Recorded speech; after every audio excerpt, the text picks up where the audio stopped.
Hi all, welcome to this class. നമ്മൾ ഇന്നത്തെ ക്ലാസ്സിൽ ബ്ലോക്ക് 5-ലെ 18th ചാപ്റ്റർ ആണ് ഡിസ്കസ് ചെയ്യുന്നത്. അപ്പൊ ഈ ചാപ്റ്റർ എന്ന് പറയുന്നത് അക്കൗണ്ട്സ് എന്നാണ്, അതായത് ബുക്സ് ഓഫ് അക്കൗണ്ട്സിനെ പറ്റിയിട്ടാണ് ഈ ചാപ്റ്റർ നമ്മൾ ഡിസ്കസ് ചെയ്യുന്നത്. അപ്പൊ ബുക്സ് ഓഫ് അക്കൗണ്ട്സ് വേണം എന്ന് പറയുന്നതിന്റെ ആവശ്യകത എന്താണെന്ന് വെച്ചിട്ടുണ്ടെങ്കിൽ, books of accounts including record of money received and spend by the company. ഒരു കമ്പനിക്ക് കിട്ടിയ പണവും അതുപോലെ തന്നെ ആ കമ്പനി പല പല ആവശ്യങ്ങൾക്ക് വേണ്ടിയിട്ട് സ്പെൻഡ് ചെയ്ത എമൗണ്ടും അവിടെ റെക്കോർഡ് ചെയ്യുന്നുണ്ട്. അതുപോലെ തന്നെ സെയിൽ ആൻഡ് പർച്ചേസ് ഓഫ് ഗുഡ്സിന്റെ വിൽപ്പനയും അതുപോലെ തന്നെ വാങ്ങലുമായി ബന്ധപ്പെട്ട കാര്യങ്ങൾ, അതുപോലെ തന്നെ അസറ്റ്സ് ആൻഡ് ലയബിലിറ്റീസിന്റെ സെയിലും പർച്ചേസും, അതുപോലെ തന്നെ ഇതെല്ലാം കോസ്റ്റ് പ്രിസ്ക്രൈബ് ചെയ്തിരിക്കുന്ന കോസ്റ്റിലൂടെയാണ് എന്തെങ്കിലും റെക്കോർഡ് ചെയ്യുന്നത്, ഇത്തരം ബുക്സ് ഓഫ് അക്കൗണ്ട്സിൽ റെക്കോർഡ് ചെയ്യുന്നത്. The books of accounts should be kept in the registered office. എവിടെയാണ് ബുക്സ് ഓഫ് അക്കൗണ്ട്സ് സൂക്ഷിക്കേണ്ടത്? രജിസ്റ്റേർഡ് ഓഫീസിലാണ് അത് എന്ത് ചെയ്യേണ്ടത്, സൂക്ഷിക്കേണ്ടത്. അതായത് ഒരു പർട്ടിക്കുലർ ആയിട്ടുള്ള ഒരു കമ്പനിക്ക് ഡിഫറെന്റ് ബ്രാഞ്ചസ് ഉണ്ടെങ്കിൽ ഓരോ ബ്രാഞ്ചസിന്റെയും ബുക്സ് ഓഫ് അക്കൗണ്ട്സ് പർട്ടിക്കുലർ ആയിട്ടുള്ള പ്രിസ്ക്രൈബ് ഡേറ്റിൽ എവിടെ എത്തിക്കണം എന്നുള്ളതാണ്, രജിസ്റ്റേർഡ് ഓഫീസിൽ എത്തിക്കണം എന്നുള്ളതാണ് കേട്ടോ. Company can maintain books of accounts in electronic form. ഇന്ന് കമ്പനികളെല്ലാം തന്നെ ബുക്സ് ഓഫ് അക്കൗണ്ട്സ് മെയിൻറ്റെയിൻ ചെയ്യുന്നത് എന്തിലൂടെയാണ്? ഒരു ഇലക്ട്രോണിക്കലായിട്ടുള്ള ഒരു ഫോമിലാണ്. It should be prepare books of accounts and financial statements for every financial year, giving the true and fair view of the company's states affairs and its branches and the office. അതായത് നമ്മൾ എന്തിനു വേണ്ടിയിട്ടാണ് ഇത്തരം books of accounts അല്ലെങ്കിൽ financial accounts ഒക്കെ എല്ലാ വർഷവും prepare ചെയ്യണമെന്ന് വെച്ചിട്ടുണ്ടെങ്കിൽ, കമ്പനിയുടെ ഫിനാൻഷ്യൽ പൊസിഷനെ സംബന്ധിച്ച് അല്ലെങ്കിൽ കമ്പനിയുടെ ഇൻസോൾവൻസിയെ സംബന്ധിച്ചിട്ട് ഇൻസോൾവൻസി അല്ല, കമ്പനിയുടെ സോൾവൻസിയെ സംബന്ധിച്ചിട്ട്, അല്ലെങ്കിൽ എന്താ പറയാ, കമ്പനിക്ക് പെട്ടെന്ന് ഒരു ഡിസിഷൻ മേക്കിംഗ് നടത്താൻ വേണ്ടിയിട്ട് ഒരു തീരുമാനം എടുക്കാനുള്ള ഒരു ഇൻഫോർമേഷന്റെ സോഴ്സ് ആയിട്ടൊക്കെയാണ് നമ്മൾ എന്തിനെ കൺസിഡർ ചെയ്യുന്നത്, ഇത്തരം ഫിനാൻഷ്യൽ സ്റ്റേറ്റ്മെന്റ്സിനെ കൺസിഡർ ചെയ്യുന്നത്. ഇനി inspection of books of accounts എപ്രകാരമാണ് ഇൻസ്പെക്ട് ചെയ്യേണ്ടത് നോക്കിക്കേ. The director can inspect the companies books of accounts paper during the business hours. അതായത് ബിസിനസ് അവേഴ്സിൽ ഒരു വർക്കിംഗ് ഡേയിലായിരിക്കണം നമ്മൾ എന്ത് ചെയ്യേണ്ടത്, ബുക്സ് ഓഫ് അക്കൗണ്ട്സിനെ പ്രോപ്പറായിട്ട് ഇൻസ്പെക്ട് ചെയ്യേണ്ടത്. അത്തരം അങ്ങനെ പരിശോധിക്കാനുള്ള അധികാരം ആർക്കാ ഉള്ളത്? കമ്പനിയുടെ ഡയറക്ടേഴ്സിനാണ്. Registrar may also direct company to produce its books of accounts and other books on paper sending a written notice assigning the reason of. എന്തെങ്കിലും തരത്തിലുള്ള പ്രശ്നങ്ങൾ, എന്തെങ്കിലും തരത്തിലുള്ളത് കമ്പനിയുടെ രജിസ്ട്രാർക്ക് തോന്നിയിട്ടുണ്ടെങ്കിൽ രജിസ്ട്രാർ പ്രിസ്ക്രൈബ് ചെയ്യുന്ന ഡേറ്റിൽ കമ്പനിയുടെ ബുക്സ് ഓഫ് അക്കൗണ്ട്സ് രജിസ്ട്രാർക്ക് മുന്നിൽ സബ്മിറ്റ് ചെയ്യേണ്ടതായിട്ടുണ്ട്. The central government can appoint an inspector to conduct inspection of books of accounts papers for investigation its affairs. ഒരു പർട്ടിക്കുലർ ആയിട്ടുള്ള അഫയേഴ്സിനെ ഇൻവെസ്റ്റിഗേറ്റ് ചെയ്യാനായിട്ട് പരിശോധിക്കണമെങ്കിൽ ഒരു സെൻട്രൽ ഗവൺമെന്റിനെ ഒരു ഇൻസ്പെക്ടറിനെ എന്ത് ചെയ്യാവുന്നതാണ്, അപ്പോയിന്റ് ചെയ്യാവുന്നതാണ്. Okay, it is the duty of directors, officers, employees of the companies to produce such documents and other statements, information, explanation before the registrar or inspector. അപ്പൊ നോക്കി, ഇൻസ്പെക്ടർക്കും രജിസ്ട്രാർക്കും മുന്നിൽ കൊടുക്കുന്നതിന് മുൻപായിട്ട് കമ്പനിയുടെ ഡയറക്ടേഴ്സിനോ ഓഫീസേഴ്സിനോ മറ്റ് എംപ്ലോയീസിനോ ഏതൊക്കെ ഡോക്യുമെന്റ്സ് ആണ് അത്തരം ഡോക്യുമെന്റ്സ് പ്രൊഡ്യൂസ് ചെയ്യാനായിട്ടും മറ്റ് സ്റ്റേറ്റ്മെന്റ്സ് പ്രിപ്പയർ ചെയ്യാനായിട്ടും ഇൻഫോർമേഷൻ കൊടുക്കാനും അതിന് വേണ്ട എക്സ്പ്ലനേഷൻ പ്രൊവൈഡ് ചെയ്യാനായിട്ടുള്ള ഒരു അധികാരം കമ്പനി കൊടുത്തിട്ടുണ്ടെന്നാണ് പറയുന്നത്. ഇൻ കേസ് എന്തെങ്കിലും തരത്തിലുള്ള ഡിഫോൾട്ട് നമ്മൾ വരുത്തിയിട്ടുണ്ടെങ്കിൽ നമുക്ക് ഫൈൻ ആയിട്ടും അതുപോലെ തന്നെ ഇംപ്രസൺമെന്റ് ആയിട്ടും ഒക്കെ നമുക്ക് പണിഷ്മെന്റ് ലഭിക്കുന്നതാണെന്നാണ് പറയുന്നത്. Persons responsible for keeping books of accounts keep ചെയ്യാനായിട്ടുള്ള റെസ്പോൺസിബിൾ ആയിട്ടുള്ള പേഴ്സൺസ് ആരൊക്കെയാന്ന് വെച്ചിട്ടുണ്ടെങ്കിൽ, ഒന്ന് MD മാനേജിംഗ് ഡയറക്ടർ, അല്ലെങ്കിൽ വോൾ ടൈം ഡയറക്ടർ, അല്ലെങ്കിൽ CFO ചീഫ് ഫിനാൻഷ്യൽ ഓഫീസേഴ്സ്, അല്ലെങ്കിൽ അതർ പേഴ്സൺസ്. ഇത്തരം ആളുകളാണ് മെയിൻ ആയിട്ടും ബുക്സ് ഓഫ് അക്കൗണ്ട്സ് മെയിൻറ്റെയിൻ ചെയ്തിരിക്കണം നമുക്ക് നിർബന്ധമായിട്ട് പറയാൻ സാധിക്കുന്നത്. ഇനി പണിഷ്മെന്റ് എങ്ങനെയാന്ന് വെച്ചിട്ടുണ്ടെങ്കിൽ, എന്തെങ്കിലും തരത്തിലുള്ള ഡിഫോൾട്ട് ബുക്സ് ഓഫ് അക്കൗണ്ട്സ് ചെയ്യുന്നതിൽ നമ്മൾ വീഴ്ച വരുത്തിയിട്ടുണ്ടെങ്കിൽ ഇംപ്രസൺമെന്റ്, തടവായിട്ട് നമുക്ക് ലഭിക്കുന്നത് 1 വർഷം വരെയാണ്. അപ്പൊ മിനിമം ഫൈൻ എന്ന് പറയുന്നത് 50,000 ആണ്. എക്സ്റ്റെൻഡ് ചെയ്യാവുന്നത് 5 ലക്ഷം വരെ നമുക്കത് എക്സ്റ്റെൻഡ് ചെയ്യാവുന്നതാണെന്നുള്ളതാണ്. ഇനി books of accounts of a ബ്രാഞ്ചിലോ അല്ലെങ്കിൽ ഇന്ത്യക്ക് വെളിയിലോ ബുക്സ് ഓഫ് അക്കൗണ്ട്സ്, കമ്പനിയുടെ ബുക്സ് ഓഫ് അക്കൗണ്ട്സ് ഉണ്ടെങ്കിൽ അതിന്റെ റിട്ടേൺസ് സെൻഡ് പീരിയോഡിക്കലി കമ്പനിയുടെ രജിസ്റ്റേർഡ് ഓഫീസിലേക്ക് അത് എത്തിച്ചിരിക്കണം എന്നുള്ളതാണ്. The period for which books of accounts are to be retained, അതായത് എന്തെങ്കിലും തരത്തിലുള്ള പ്രശ്നങ്ങൾ ഉണ്ടെങ്കിൽ എത്ര പീരീഡ് വരെ നമുക്ക് ബുക്സ് ഓഫ് അക്കൗണ്ട്സിനെ നിലനിർത്താം എന്നാണ് പറയുന്നത്. The books of accounts or relevant vouchers should be preserved in good order for a period not less than 8 years immediately preceding the current year. നമ്മുടെ കറന്റ് ഇയർ കഴിഞ്ഞു പോയിട്ടുണ്ടെങ്കിൽ പ്രീവിയസ് ഇയറിലെ ഒരു 8 വർഷത്തെയെങ്കിലും vouchers നമ്മൾ എന്ത് ചെയ്തിരിക്കണം എന്നുള്ളതാണ്, പ്രോപ്പർ ആയിട്ട് കീപ്പ് ചെയ്തിരിക്കണം എന്നാണ് പറയുന്നത്. ഇനി reopening of the accounts on courts or tribunals order, ട്രൈബ്യൂണലിന്റെയോ കോർട്ടിന്റെയോ ഒരു അപ്രൂവൽ വന്നു കഴിഞ്ഞിട്ടുണ്ടെങ്കിൽ എപ്പോഴാണ് പിന്നീട് നമുക്ക് അക്കൗണ്ട്സ് റീഓപ്പൺ ചെയ്യാനായിട്ട് സാധിക്കുന്നത്?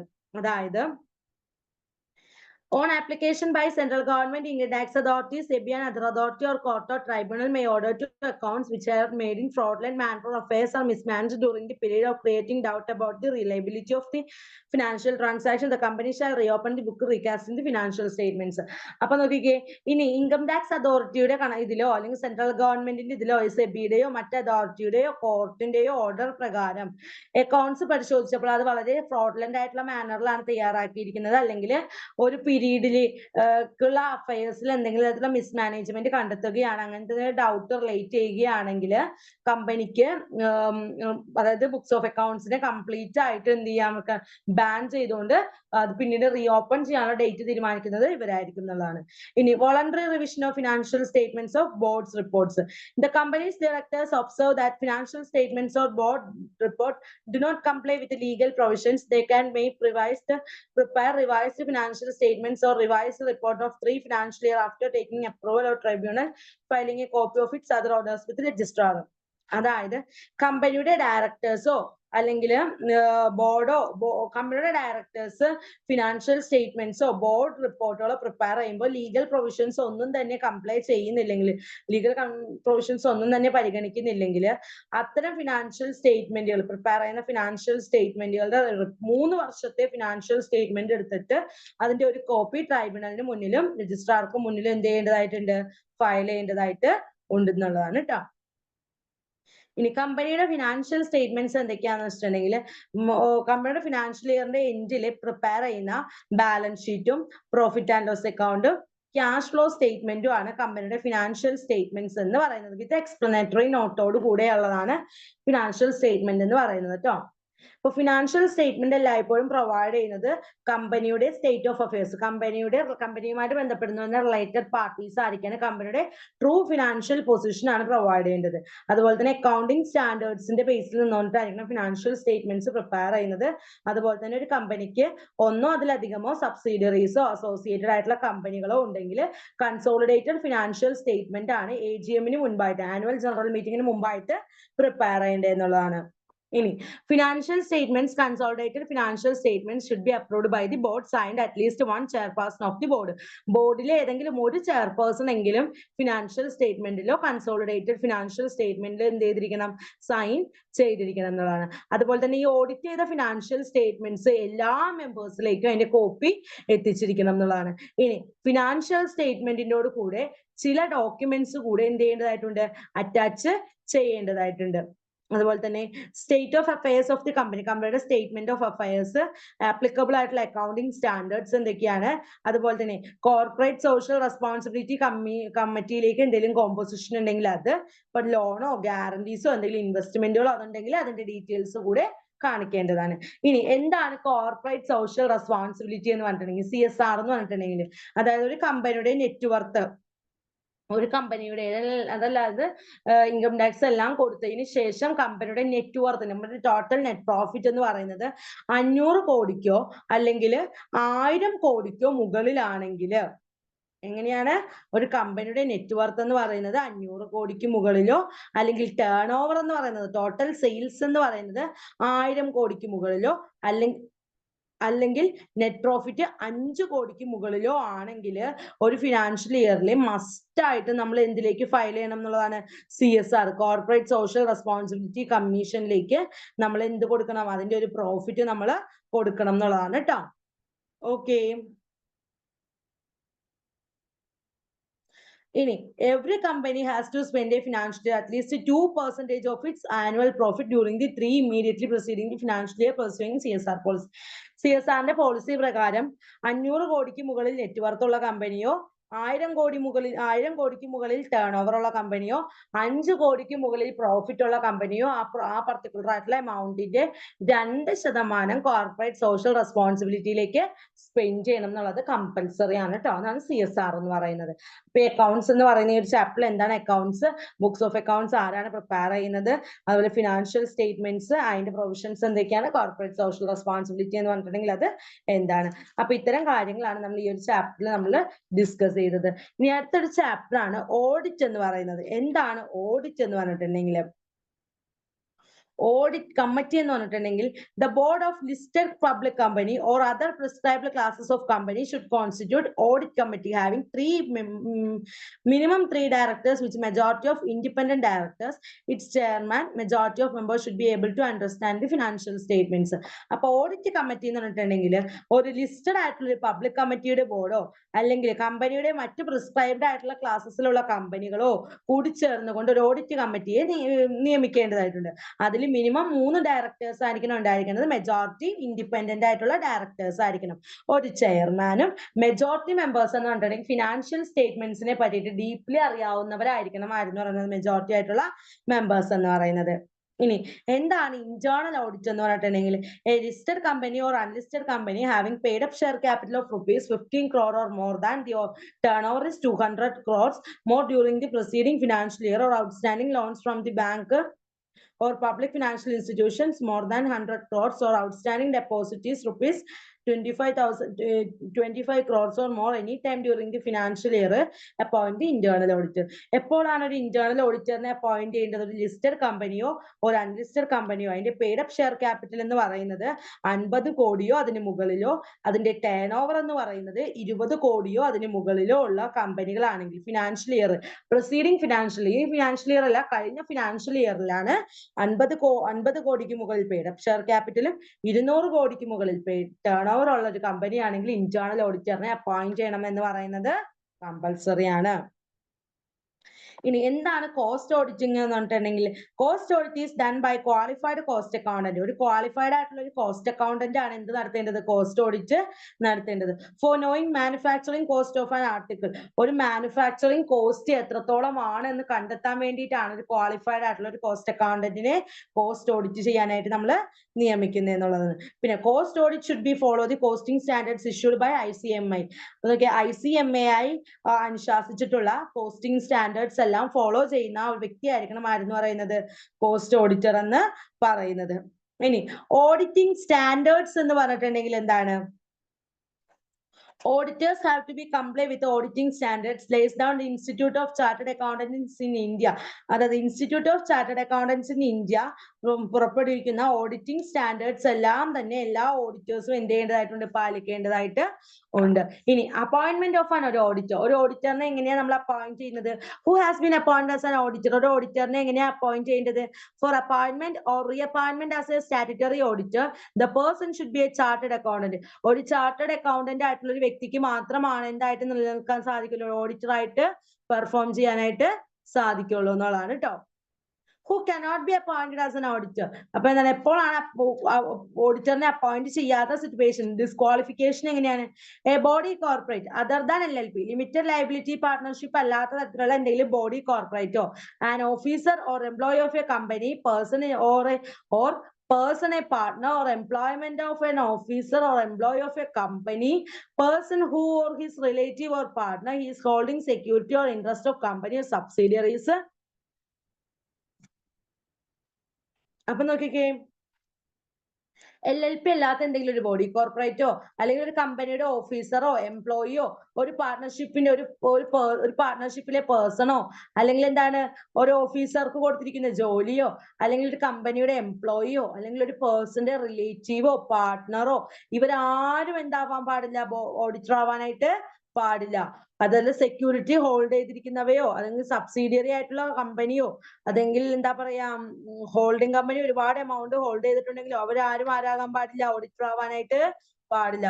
Is indebted to company subsidiary holding associate companies more than prescribed amount given guarantee provided for security of indebtedness of the third party. അപ്പൊ നോക്കിക്കേ, ഒരു തേർഡ് പാർട്ടി അയാൾക്ക് യാതൊരുവിധ ബാധ്യതകളും ഇല്ലെന്ന് കണ്ടാലോ അങ്ങനെയൊക്കെ വന്നാലും ആരാവാൻ പാടില്ല എന്നുള്ളതാണ്. ഓഡിറ്റർ ആയിട്ട് അപ്പോയിന്റ് ചെയ്യാനായിട്ട് പാടില്ല. അത് കമ്പനിയുമായിട്ട് എന്തെങ്കിലും തരത്തിലുള്ള റിലേഷൻഷിപ്പിൽ വന്നിട്ടുള്ള പേഴ്സൺസോ ഫേമിനോ എന്താകാൻ പാടില്ല, ഓഡിറ്റർ ആവാനായിട്ട് പാടില്ല. ഓക്കെ. ഇനി disqualification due to fraudulent act, അതായത് the tribunal may direct the company to change the auditors within 15 days and central government may appoint the other auditor. എന്തെങ്കിലും തരത്തിലുള്ള ചതിയിൽപ്പെട്ട ഒരു വ്യക്തിയാണെങ്കിൽ 15 ദിവസത്തിനുള്ളിൽ സെൻട്രൽ ഗവൺമെന്റിന്റെ അപ്രൂവൽ പ്രകാരം ആരെ ആ സ്ഥാനത്ത് നിന്ന് മാറ്റണം, ഓഡിറ്ററുടെ സ്ഥാനത്ത് നിന്ന് അദ്ദേഹത്തെ മാറ്റിയിട്ട് വേറൊരു ഓഡിറ്ററെ അപ്പോയിന്റ് ചെയ്യണം. Qualification due to professional misconduct, എന്തെങ്കിലും തരത്തിലുള്ള പ്രൊഫഷണൽ മിസ്കണ്ടക്റ്റഡ് ആയിട്ടുള്ള ഒരു വ്യക്തിയെയാണ് നമ്മൾ ഓഡിറ്ററായിട്ട് അപ്പോയിന്റ് ചെയ്തതെങ്കിൽ അതെന്ത് ചെയ്യണം എന്നുള്ളതാണ്. ആ ഓഡിറ്ററിനെ എത്രയും വേഗം ആ സ്ഥാനത്ത് നിന്ന് നീക്കം ചെയ്യേണ്ടതായിട്ടുണ്ട്. Appointment of first and subsequent directors, tenure of appointment and sealing of auditor. First auditor should be appointed by the board within 13 days of company's registration to hold the office under conclusion of first AGM. അപ്പൊ നോക്കിക്കേ, ഒരു first ഓഡിറ്ററിനെ board appoint ചെയ്യേണ്ടത് എപ്പോഴാണ്? കമ്പനിയുടെ registration മുന്നേ 30 ദിവസത്തിനുള്ളിലാണ് ആരെ appoint ചെയ്യേണ്ടത്? First ഡയറക്ടറിനെ appoint ചെയ്യുന്നത്. അയാളായിരിക്കണം എന്ത് നടത്തേണ്ടത്? ഫസ്റ്റത്തെ ആനുവൽ ജനറൽ മീറ്റിംഗിൽ ആരായിരിക്കണം നടത്തേണ്ടത്? അദ്ദേഹമായിരിക്കണം നടത്തേണ്ടത്.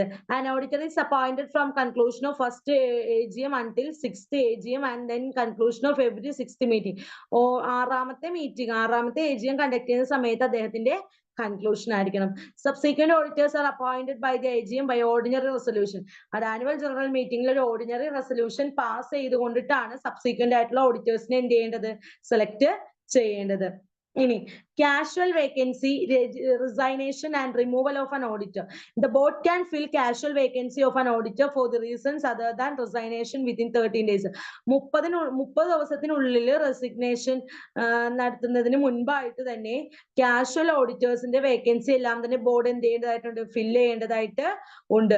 ജനറൽ മീറ്റിംഗിൽ വെച്ചിട്ടാണ് ആ വേക്കൻസിയെ പറ്റി പറയുന്നതും അത് ഫില്ല് ചെയ്യേണ്ടതും.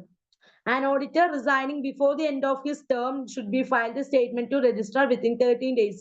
അതായത് ഒരു ഓഡിറ്റർ ഒരു ഫേമിൽ നിന്ന് റിസൈൻ ചെയ്യുന്നതിന് 30 ദിവസം മുമ്പ് ആരിൽ ഫയൽ ചെയ്തിരിക്കണം? ആ റെസിഗ്നേഷൻ രജിസ്ട്രാർക്ക് മുന്നിൽ ഫയൽ ചെയ്തിരിക്കണം. ബൈ എ സ്പെഷ്യൽ റെസൊല്യൂഷൻ, ഒരു സ്പെഷ്യൽ റെസൊല്യൂഷൻ പാസ്സാക്കിക്കൊണ്ട് obtaining a prior approval by central government and giving reasonable opportunity being heard, and the company may remove the auditor before the expiry of his term. അദ്ദേഹത്തിന്റെ expiry തീരുന്നതിന് മുൻപ് അദ്ദേഹത്തിനെ ആ സ്ഥാനത്ത് നിന്ന് remove ചെയ്യണമെങ്കിൽ സെൻട്രൽ ഗവൺമെന്റിന്റെ ഒരു അപ്രൂവൽ കൂടിയേ തീരുകയുള്ളൂ. ഇനി റൊട്ടേഷൻ ഓഫ് ആൻ ഓഡിറ്റർ.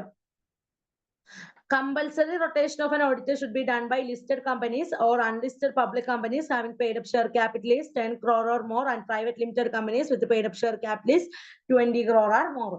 അതായത് ഒരു സ്വകാര്യ കമ്പനിയെ സംബന്ധിച്ച് 20 കോടിയോ അതിന് മുകളിലോ ഉള്ള കമ്പനികൾക്കും ഒരു പ്രൈവറ്റ് പബ്ലിക് കമ്പനിയെ സംബന്ധിച്ച് 10 കോടിയോ അതിന് മുകളിൽ പെയ്ഡ് അപ്പ് ക്യാപിറ്റൽ ഉള്ള കമ്പനികൾക്കും കമ്പനീസിന്റെ ഓഡിറ്റേഴ്സിനെ കമ്പൽസറി ആയിട്ട് എന്ത് ചെയ്യാവുന്ന റൊട്ടേറ്റ് ചെയ്യാവുന്നതാണെന്നാണ് പറയുന്നത്. If more than one auditor are appointed, ഒന്നോ അതിലധികമോ അല്ല ഒന്നിൽ കൂടുതൽ ഓഡിറ്റേഴ്സിനെ അപ്പോയിന്റ് ചെയ്താൽ companies may rotate so do not complete with terms in same year. ഒരു വർഷം കംപ്ലീറ്റ് ചെയ്യുന്നതിന് മുൻപ് തന്നെ ആ കമ്പനിക്ക് അത്തരം ഓഡിറ്റേഴ്സിനെ എന്ത് ചെയ്യാനുള്ള റൈറ്റ് ഉണ്ടെന്നാണ് പറഞ്ഞത്? റൊട്ടേറ്റ് ചെയ്യാനായിട്ടുള്ള റൈറ്റ് ഉണ്ടെന്നാണ് പറയുന്നത്. ഇനി റൈറ്റ്സ് ഓഫ് ആൻ ഓഡിറ്റർ, ഒരു ഓഡിറ്ററിന്റെ റൈറ്റ്സ് എന്തൊക്കെയാണ്? ബുക്സ് ഓഫ് അക്കൗണ്ട്സ് എപ്പോ വേണമെങ്കിലും ആക്സസ് ചെയ്യാനും, ഒബ്റ്റെയിൻ എക്സ്പ്ലനേഷൻ ആവശ്യമുള്ളതിന് എക്സ്പ്ലനേഷൻ തേടാനും, റിപ്പോർട്ടിൽ സൈൻ ചെയ്യാനായിട്ടാണെങ്കിലും, ജനറൽ മീറ്റിംഗിനെ സംബന്ധിച്ചിട്ടുള്ള നോട്ടീസ് ലഭിക്കാനായിട്ടാണെങ്കിലും, ബ്രാഞ്ച് ഓഫീസ് വിസിറ്റ് ചെയ്യുക, അതുപോലെ തന്നെ റെമ്യൂണറേഷന് വേണ്ടിയിട്ടുള്ള ക്ലെയിം ഫയൽ ചെയ്യുക, ഇതിനെല്ലാം റൈറ്റ് ഉള്ള ഒരു വ്യക്തിയാണ് ആരെന്ന് പറയുന്നത്? ഓഡിറ്റേഴ്സ് എന്ന് പറയുന്നത്. ഇനി ഓഡിറ്റർ റിപ്പോർട്ട് എന്താണ്? Auditor report on accounts examined financial statement institute laid by the companies general meeting. കമ്പനിയുടെ ജനറൽ മീറ്റിംഗിൽ വെച്ചിട്ട് ഫിനാൻഷ്യൽ സ്റ്റേറ്റ്മെന്റ്സ് എല്ലാം എക്സാമിൻ ചെയ്തുകൊണ്ടിട്ട് ഒരു ഓഡിറ്റർ പ്രിപ്പയർ ചെയ്യുന്ന റിപ്പോർട്ടാണ് ഓഡിറ്റേഴ്സ് റിപ്പോർട്ട് എന്ന് പറയുന്നത്. ഇതിൽ നിന്ന് എന്താണ് ലഭിക്കുന്നത്? Best of his information and knowledge, അദ്ദേഹത്തിന്റെ അറിവും അതിൽ നിന്നുള്ള ഇൻഫോർമേഷനും. അതുപോലെ തന്നെ ഫിനാൻഷ്യൽ സ്റ്റേറ്റ്മെന്റ്സിനെ പറ്റിയിട്ടുള്ള true and fair view of the all statement of affairs of the company. ഒരു കമ്പനിയുടെ എല്ലാ സ്റ്റേറ്റ്മെന്റ് ഓഫ് അഫയേഴ്സിനെ സംബന്ധിച്ചിട്ടുള്ള വളരെ സത്യസന്ധമായിട്ടുള്ള ഒരു ഓവർവ്യൂ ആണ് ഇതിൽ നിന്ന് ലഭിക്കുന്നത്, ഓഡിറ്റേഴ്സ് റിപ്പോർട്ടിൽ നിന്ന് ലഭിക്കുന്നത്. ഇനി ഓഡിറ്റേഴ്സ് റിപ്പോർട്ട്സ് ഇൻക്ലൂഡിങ്, ഓഡിറ്റേഴ്സിന്റെ റിപ്പോർട്ടിൽ എന്തൊക്കെയാ വേണ്ടത്? The information and explanation related to report, റിപ്പോർട്ടുമായിട്ട് ബന്ധപ്പെട്ടിട്ടുള്ള ഇൻഫോർമേഷൻസും എക്സ്പ്ലനേഷൻസും. അതുപോലെ തന്നെ opinion whether the companies has kept proper books of accounts required by the law and proper returns adequate for the audit purpose were received on the branches or not visited. അതായത് visit ചെയ്യാത്ത ബ്രാഞ്ചിൽ നിന്നും നമുക്ക് ലഭിക്കുന്ന adequate ആയിട്ടുള്ള റിട്ടേൺസിനെ സംബന്ധിച്ചിട്ടും law പ്രകാരം ചെയ്തിരിക്കുന്ന books of അക്കൗണ്ട്സിനെ സംബന്ധിച്ചിട്ടുള്ള ഒരു ഒപ്പീനിയൻ ആണ് നമുക്ക് അതിൽ നിന്ന് ലഭിക്കുന്നത്. അതുപോലെ തന്നെ any report on account of branches audited by the persons other than companies auditor has been received how it was dealt. കമ്പനിയുടെ ഓഡിറ്റർ കൂടാതെ ഏതെങ്കിലും ഒരു പേഴ്സൺ കമ്പനിയുടെ ബുക്സ് ഓഫ് അക്കൗണ്ട്സ് പരിശോധിച്ചിട്ടുണ്ടെങ്കിൽ ആ വ്യക്തി എങ്ങനെയാണ് അത് ഡീൽ ചെയ്തതിനെ പറ്റിയിട്ടുള്ള കാര്യം. അതുപോലെ തന്നെ ബാലൻസ് ഷീറ്റിനെയും പ്രീ ആൻഡ് അക്കൗണ്ടിനെയും സംബന്ധിച്ചിട്ടുള്ള കാര്യങ്ങൾ. അതുപോലെ തന്നെ അക്കൗണ്ടിങ് സ്റ്റാൻഡേർഡ്സ് എപ്രകാരമാണ് പ്രോഫിറ്റ് ആൻഡ് ലോസ് അക്കൗണ്ടിലും ബാലൻസ് ഷീറ്റിലും നമ്മൾ കൊടുത്തിരിക്കുന്നത്. അതുപോലെ തന്നെ ഒബ്സർവേഷൻസ്, എത്രത്തോളം നിരീക്ഷണം ഉണ്ട്, അതല്ലെങ്കിൽ ഓഡിറ്ററുടെ കമന്റുകളോട് കൂടിയാണ് പിന്നെ ഇത് കാണുന്നത്. അതുപോലെ തന്നെ any director is disqualified from being appointed as such, appoint ചെയ്ത ഡയറക്ടേഴ്സ് എന്ത് കാരണം കൊണ്ടിട്ടാണ് ഡിസ്ക്വാളിഫൈഡ് ആയെന്നുള്ള കാരണങ്ങളും അവിടെ ഉണ്ടാവും. അതുപോലെ തന്നെ any qualification advice remarks on the maintenance of accounts, അത് അക്കൗണ്ട്സ് നമ്മൾ മെയിൻറ്റെയിൻ ചെയ്തതിൽ എന്തെങ്കിലും അഡ്വേഴ്സ് ആയിട്ടുള്ള റിമാർക്സ് ഉണ്ടെങ്കിൽ അത്. അതുപോലെ തന്നെ whether company has placed adequate internal financial controls, എന്തെങ്കിലും തരത്തിലുള്ള ഇന്റേണൽ ഫിനാൻഷ്യൽ കൺട്രോൾസ് നമ്മൾ പ്ലേസ് ചെയ്തിട്ടുണ്ടെങ്കിൽ അക്കാര്യങ്ങൾ. അതുപോലെ തന്നെ കമ്പനി ഡിസ്ക്ലോസ് ചെയ്യുന്ന കംപ്ലീറ്റ് ആയിട്ടുള്ള ഫിനാൻഷ്യൽ പൊസിഷനെ സംബന്ധിച്ചിട്ടുള്ള ഓൾ ഇൻഫോർമേഷൻസ് ആണ് എവിടെ ഉള്ളത്? ഓഡിറ്റേഴ്സിന്റെ റിപ്പോർട്ടിൽ ഉള്ളത്. ഓക്കെ, ഇനി എന്താണ് സെക്രട്ടേറിയൽ ഓഡിറ്റ് എന്ന് പറഞ്ഞിട്ടുണ്ടെങ്കിൽ every listed company or public company having paid up capital is ₹50 crore or more, every public company having turn over is ₹250 crore more than should mandatory to secretarial audit. അപ്പൊ എന്താണ് secretarial audit നിർബന്ധമായിട്ട് വരുന്ന ഒരു situation എന്ന് പറയുന്നത്? ഒന്നുമില്ലെങ്കിൽ എല്ലാ listed കമ്പനികളും അല്ലെങ്കിൽ എല്ലാ പബ്ലിക് കമ്പനികളുടെയും പെയ്ഡ് അപ്പ് ക്യാപിറ്റൽ 50 കോടിയോ അതിന് മുകളിലാണെങ്കിലും, അതുപോലെ തന്നെ ഓരോ പബ്ലിക് കമ്പനികളുടെയും ടേൺ ഓവർ എന്ന് പറയുന്നത് 250 കോടിയോ അതിന് മുകളിലോ ആണെങ്കിലും സെക്രട്ടറിയൽ ഓഡിറ്റ് കമ്പൽസറി ആയിട്ടും നടത്തേണ്ടതായിട്ട് ഉണ്ടെന്നുള്ളതാണ് കേട്ടോ. ഓക്കെ, ഒരു കമ്പനിയുടെ സെക്രട്ടറി ആണ് സെക്രട്ടറിയൽ ഓഡിറ്റ് കണ്ടക്ട് ചെയ്യേണ്ടത്. അപ്പൊ ഇതാണ് നമ്മൾ ഓഡിറ്റ് എന്ന് പറയുന്ന ഈ ഒരു ചാപ്റ്റർ നമ്മൾ ഡിസ്കസ് ചെയ്തത് എന്നുള്ളതാണ്. ഇനി അടുത്ത ചാപ്റ്റർ ആണ് വൈൻഡിങ് അപ്പ് എന്ന് പറയുന്നത്, കമ്പനിയുടെ വൈൻഡിങ് അപ്പ്. സെക്രട്ടറിയൽ ഓഡിറ്റ് ഒക്കെ ചോദിച്ചു കണ്ടിട്ടുള്ള ക്വസ്റ്റ്യൻസ് ആണ് കേട്ടോ, വളരെ ഇമ്പോർട്ടന്റ് ആയിട്ട് പഠിക്കേണ്ടതാണ്. വൈൻഡിങ് അപ്പ് മീൻസ് എന്താണ്? ക്യാൻസലേഷൻ അല്ലെങ്കിൽ പിരിച്ചുവിടല് അല്ലെ, കെട്ടിപ്പൂട്ടി നമ്മൾ ബിസിനസ് നിർത്തി പോകുന്ന ഒരു സിറ്റുവേഷൻ ആണ്. Meaning: on winding up, administration of property of its company is done by safeguard creditors and members. The liquidator takes control over the company, the assets, and distributes surplus among the members after paying the liability of the company as per legal provisions. നിയമപരമായിട്ടുള്ള ചില പ്രൊവിഷൻസിനെ മുൻനിർത്തിക്കൊണ്ടിട്ട് എന്ത് ചെയ്യുന്നു? ഒരു liquidator ആണ് winding അപ്പിന്റെ complete പ്രൊസീജിയേഴ്സും ഏറ്റെടുക്കുന്നത്. അപ്പൊ കമ്പനിയുടെ ലിക്വിഡേറ്ററിനെ appoint ചെയ്യാനുള്ള റൈറ്റ് ആരാണ്? കമ്പനിയുടെ ബോർഡ് ഓഫ് ഡയറക്ടേഴ്സ് ആണ്. കമ്പനിയുടെ ഫൈനലൈസേഷൻ കാര്യങ്ങളെല്ലാം, കമ്പനി അടച്ചുകൂട്ടുന്നതുമായി ബന്ധപ്പെട്ട എല്ലാ കാര്യങ്ങളും ചെയ്യാനായിട്ട് ആരെ അപ്പോയിന്റ് ചെയ്യുന്നു? ലിക്വിഡേറ്ററിനെ അപ്പോയിന്റ് ചെയ്യുന്നു. ലിക്വിഡേറ്റർ ആണ് കമ്പനിയുടെ അസറ്റുകളെല്ലാം തന്നെ കൺട്രോൾ ചെയ്തുകൊണ്ടിട്ട് എന്തെങ്കിലും തരത്തിലുള്ള സർപ്ലസ്, എന്തെങ്കിലും തരത്തിലുള്ള പ്രോഫിറ്റ് ഉണ്ടെങ്കിൽ അതെല്ലാം മെമ്പേഴ്സിലേക്ക് മിക്കലി ഡിസ്ട്രിബ്യൂട്ട് ചെയ്തുകൊണ്ടിട്ട് ലയബിലിറ്റികളെല്ലാം കൊടുത്തു തീർക്കുന്നു. അസറ്റുകളെല്ലാം വിറ്റ് ലയബിലിറ്റികളെല്ലാം പേ ഓഫ് ചെയ്യാനുള്ള റൈറ്റ് എന്ന് പറയുന്നത് ആർക്കാണ്? ലിക്വിഡേറ്റർക്ക് ആണ്. Okay, differences between winding up and dissolution. Company does not immediately get dissolved on the beginning of winding up, which is first stage of before the company is dissolved, eventually, or when the name was struck off from registrar of the company of the registrar. During the winding up, the legal status of company continues. This ceases to exist after dissolution. അതായത് എന്താ പറയാ, company ഒരിക്കലും എന്ത് ചെയ്യുന്നില്ല, വളരെ വേഗത്തിൽ dissolve ചെയ്ത് പോകാനായിട്ട് സാധിക്കത്തില്ല. കമ്പനിയുടെ ഏറ്റവും ആദ്യത്തെ സ്റ്റേജ് ആണ് എന്തെന്ന് പറയുന്നത്, വൈൻഡിങ് അപ്പ് എന്ന് പറയുന്നത്. ഒരു കമ്പനി ഡിസോൾവ് ചെയ്യുന്നതിന് മുൻപുള്ള സ്റ്റേജ് ആണ് വൈൻഡിങ് അപ്പ് എന്ന് പറയുന്നത്. ശേഷം മാത്രം കമ്പനിയുടെ ബുക്സ് ഓഫ് അക്കൗണ്ട്സിന്റെ, കമ്പനിയുടെ രജിസ്ട്രാർക്ക് മുന്നിൽ ഫയലെല്ലാം സബ്മിറ്റ് ചെയ്തതിന് ശേഷം രജിസ്ട്രാർ ആണ് ആ കമ്പനിയുടെ പേര് ആ ഒരു ബുക്കിൽ നിന്ന് എന്ത് ചെയ്യുന്നത്, സ്ട്രൈക്ക് ഓഫ് ചെയ്യുന്നത്. അതിനുശേഷം മാത്രമാണ് കമ്പനി ഇതിലേക്ക് പോകുന്നത്, ഡിസൊല്യൂഷനിലേക്ക് പോകുന്നത്. ഇനി modes of winding up. Winding up എങ്ങനെയൊക്കെ ആവാം? Winding up by the tribunal, ട്രൈബ്യൂണലിന്റെ ഓർഡറോട് കൂടെ ആവാം.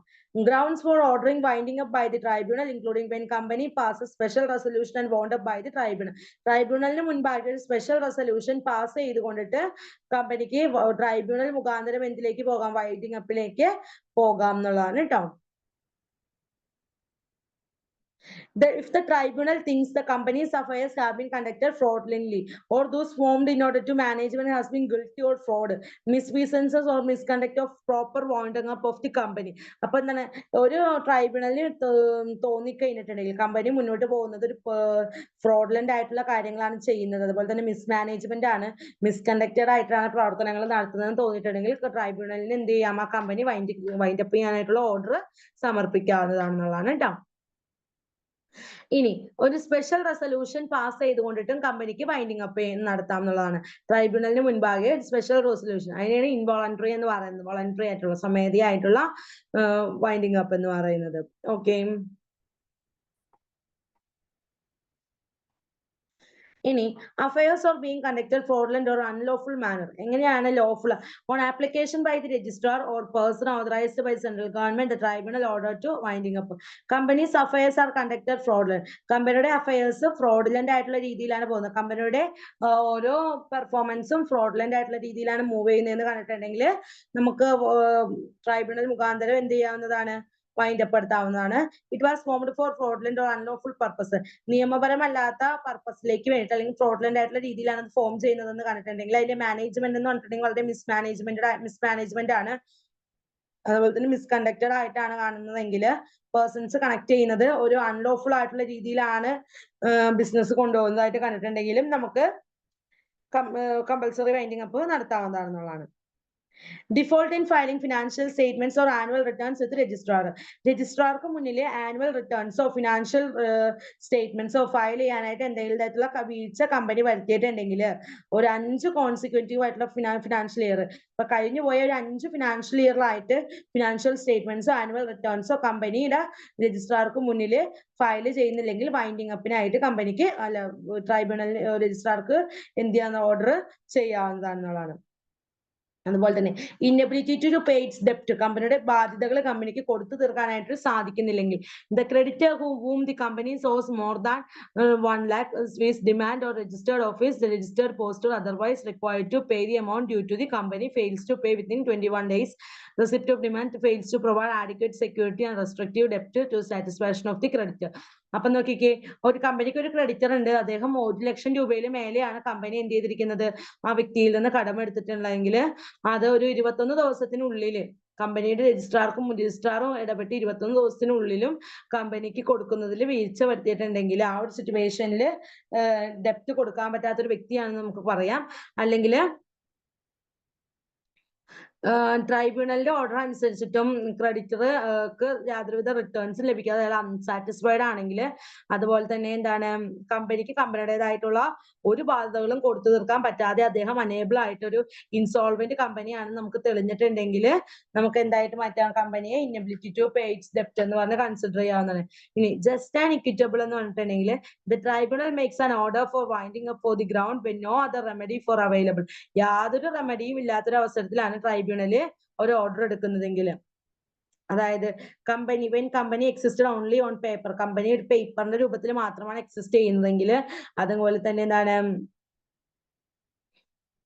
കമ്പനിയുടെ ലക്ഷ്യങ്ങളെല്ലാം ഇല്ലീഗൽ ആണെന്ന് ട്രൈബ്യൂണലിന് മുന്നിൽ മനസ്സിലായി, അങ്ങനെ ഇതാക്കാം. അതുപോലെ തന്നെ എന്താണ്, എന്തെങ്കിലും കൂടിയ രീതിയിലുള്ള നഷ്ടങ്ങൾ ഉണ്ടെങ്കിലൊക്കെ നമുക്ക് കമ്പനിയെ എന്താക്കാം എന്നുള്ളതാണ്, വൈൻഡിങ് അപ്പിലേക്ക് നയിക്കാം എന്നുള്ളതാണ്. ഓക്കെ.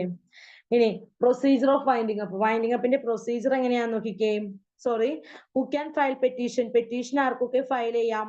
ട്രൈബ്യൂണലിന് മുന്നിൽ കമ്പനിക്ക് ഫയൽ ചെയ്യാം, കോൺട്രിബ്യൂട്ടറീസിന് ഫയൽ ചെയ്യാം, സെൻട്രൽ രജിസ്ട്രാർക്ക് ഫയൽ ചെയ്യാം, സെൻട്രൽ ഗവൺമെന്റിനോ സ്റ്റേറ്റ് ഗവൺമെന്റിനോ ഫയൽ ചെയ്യാം, ക്രെഡിറ്ററിനോ അല്ലെങ്കിൽ കമ്പനിയുടെ ക്രെഡിറ്റേഴ്സിന് മുന്നിലോ ഫയൽ ചെയ്യാം എന്നുള്ളതാണ്.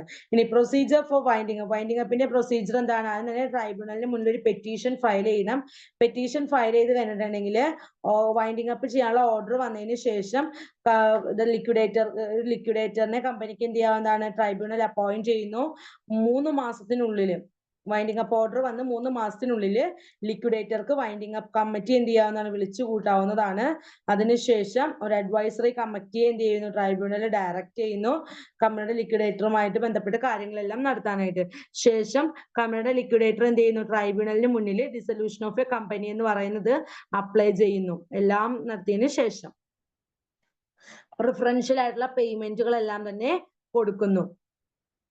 സെക്യൂർഡ് ആയിട്ടുള്ള ക്രെഡിറ്റേഴ്സിനെ ഡീൽ ചെയ്യുന്നു. അതുപോലെ തന്നെ പ്രിഫറൻഷ്യൽ ഷെയർ ഹോൾഡേഴ്സിനെ ഡീൽ ചെയ്യുന്നു. വേജസോ സാലറിയോ എന്തെങ്കിലും കൊടുക്കുകയാണെങ്കിൽ അതെല്ലാം നടത്തുന്നു. അതുപോലെ തന്നെ എന്താണ്? വർക്ക്സ്മെൻ കോമ്പൻസേഷൻ ആക്ട് പ്രകാരം ESA കൊടുക്കുകയാണെങ്കിൽ അത്, PF കൊടുക്കാനുണ്ടെങ്കിൽ അത്, അങ്ങനെയുള്ള കാര്യങ്ങളെല്ലാം തന്നെ ചെയ്യുന്നു. ഇനി കോൺട്രിബ്യൂട്ടറി എന്ന് പറഞ്ഞിട്ടുണ്ടെങ്കിൽ എന്താണ്? Contributory is liability to contribute companies asset in winding up. Winding up ചെയ്യുന്ന സമയത്ത് കോൺട്രിബ്യൂട്ടറി ആണ് എന്ത് ചെയ്യുന്നത്? കമ്പനിയുടെ അസറ്റുകളെല്ലാം തന്നെ കോൺട്രിബ്യൂട്ട് ചെയ്യുന്നത് വൈൻഡിങ് അപ്പിൽ, including holding full or paid up shares whose right to not liability as a contributory. ഇപ്പൊ എന്താണ്? ഫുള്ളി പെയ്ഡ് അപ്പ് ഷെയർസിനെ എല്ലാം ഹോൾഡ് ചെയ്യുന്നത് ആരാണ്? ഇത്തരം കോൺട്രിബ്യൂട്ടറീസ് ആയിരിക്കും. ഓക്കെ, അപ്പൊ ഇത്തരം കാര്യങ്ങളൊക്കെയാണ് നമ്മൾ ഇവിടെ പഠിച്ചത്, വൈൻഡിങ് അപ്പില് പഠിച്ചത് കേട്ടോ. ഇനി അത് എത്ര വലിയ കോൺട്രിബ്യൂട്ടർ, എത്ര വലിയതല്ല എങ്കിലും removal of the name of the company after affairs of the company. കമ്പനിയുടെ എല്ലാ പ്രവർത്തനങ്ങൾക്ക് ശേഷം കംപ്ലീറ്റ്ലി വൗണ്ടപ്പ് ആയതിനു ശേഷമാണ് ലിക്വിഡേറ്റർ സെൻട്രൽ ഗവൺമെന്റിന് മുൻപാകെ എന്ത് ചെയ്യുന്ന ഒരു ഫൈനൽ റിപ്പോർട്ടിന്റെ കോപ്പി സെൻഡ് ചെയ്യുന്നു എന്നുള്ളതാണ്. Central government shall order to dissolution of a company. Central government ആണ് എന്നിട്ട് എന്ത് ഓർഡർ പുറപ്പെടുവിക്കുന്നത്? കമ്പനിയുടെ വൈൻഡിങ് അപ്പ് ആയിട്ട് ബന്ധപ്പെട്ട ഓർഡർ പുറപ്പെടുവിക്കുന്നത്. And name of the company സ്ട്രക്ക് off from the register of the companies. കമ്പനിയുടെ രജിസ്റ്ററിൽ നിന്ന് കമ്പനിയുടെ ഏത് കമ്പനിയാണോ വൈൻഡ് അപ്പ് ചെയ്യുന്ന ആ കമ്പനിയുടെ പേര് എന്ത് ചെയ്യുന്നു? സ്ട്രൈക്ക് ഓഫ് ചെയ്യുന്നു, വെട്ടി കളയുന്നു എന്നുള്ളതാണ് കേട്ടോ. അങ്ങനെയാണ് റിമൂവല് നടത്തുന്നത്, കമ്പനിയുടെ റിമൂവല് നടത്തുന്നത്. അപ്പൊ ഇതോടുകൂടെ നമ്മളുടെ കമ്പനി ലോ എന്ന് പറയുന്ന ബുക്ക് ഇവിടെ അവസാനിച്ചിരിക്കുകയാണ്. ഇനി എക്സാമിനായിട്ട് ഓരോ പോർഷൻസ് പഠിക്കാന്നുള്ളതാണ്. നമുക്ക് ഇതിന് റിവിഷൻ ക്ലാസ് ഒക്കെ ആയിട്ട് നമുക്ക് ഇനി കാണാം. അപ്പോ ഇന്നത്തെ പോർഷൻസ് എല്ലാവർക്കും മനസ്സിലായെന്ന് പ്രതീക്ഷിക്കുന്നു. അപ്പൊ ലാസ്റ്റ് സെക്ഷൻ ഒക്കെ വളരെ ഇമ്പോർട്ടന്റ് ആണ്. ഇമ്പോർട്ടന്റ് ആയിട്ട് പറഞ്ഞിരിക്കുന്ന കാര്യങ്ങൾ ഓരോന്നും അതോട് ശ്രദ്ധയോടുകൂടി പഠിക്കുക, എക്സാം നല്ല രീതിയിൽ അറ്റൻഡ് ചെയ്യാം. അപ്പൊ ഇന്നത്തെ ക്ലാസ് ഞാൻ വൈൻഡ് അപ്പ് ചെയ്യാണ്. Thank you.